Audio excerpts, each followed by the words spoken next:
ఇట్లాంటి వాళ్ళకి మొటిమలు కూడా ఎక్కువ వచ్చే అవకాశం ఉంటుంది, ముఖం మీద నల్ల మచ్చలు కూడా వచ్చే అవకాశం ఉంటుంది అన్నమాట. చాలా ఇబ్బంది పడతారు, దురదలు ఉంటాయి, పేలు వస్తాయి ఇలాంటి చుండ్రు ఉన్నప్పుడు. ఎందుకంటే జిడ్డుతనంగా ఎక్కువ ఉంటుంది కాబట్టి వాటికి ఎక్కువ వచ్చి చేరే ఆస్కారం ఎక్కువ ఉంటుంది. కాబట్టి మీరు మంచిగా వారానికి 3 సార్లు హెడ్ బాత్ చేసుకోండి.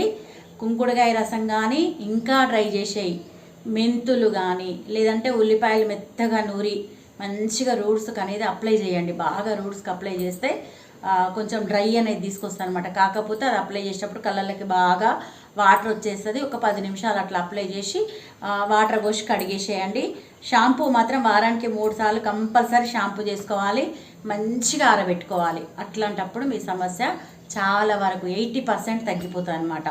ఇంకా వేరే కారణాల వల్ల ఒకవేళ మీ బాడీలో ఏమైనా చేంజ్ వచ్చి అట్లాంటి జిడ్డుతనం వచ్చేది ఉంటే కనుక మనం మెడికల్ సైడ్ పోవాల్సి వస్తుంది. ఇట్లాంటి చిన్న చిన్న చిట్కాలు పాటించినాక కూడా మీకు ప్రాబ్లం అనేది వస్తే మాత్రం తప్పకుండా మీరు మెడికల్ సైడ్ అనేది వెళ్ళాల్సి వస్తుంది అనమాట. ఎందుకంటే ఇది చాలా సివియర్గా ఉంటుంది, చాలా ఇబ్బంది పెడుతుంది. ఇప్పుడు డ్రైగా ఉన్న చుండ్రు అయితే ఈజీగా తగ్గించుకోవచ్చు, దానికి చాలా చిట్కాలు ఉంటాయి. కానీ ఇలాంటి ఆయిలీగా ఉన్న చుండ్రుకు మాత్రం చాలా ఇబ్బంది అవుతుంది. కాబట్టి మీరు ఖచ్చితంగా ఇంట్రెస్ట్ పెట్టుకొని చేసుకోవాలి. లేదంటే హెయిర్ మొత్తం మెత్తబడి రాలిపోతూనే ఉంటుంది, ఇంకా ఎక్కువ అయిపోతుంటుంది అనమాట. దాని గురించి మీరు మనసు పెట్టి మీరు ఖచ్చితంగా ట్రీట్మెంట్ అనేది తీసుకోవాల్సి వస్తుంది. లైట్గా ఉంటే మాత్రం నేను చెప్పింది ఫాలో అయితే సరిపోతుంది.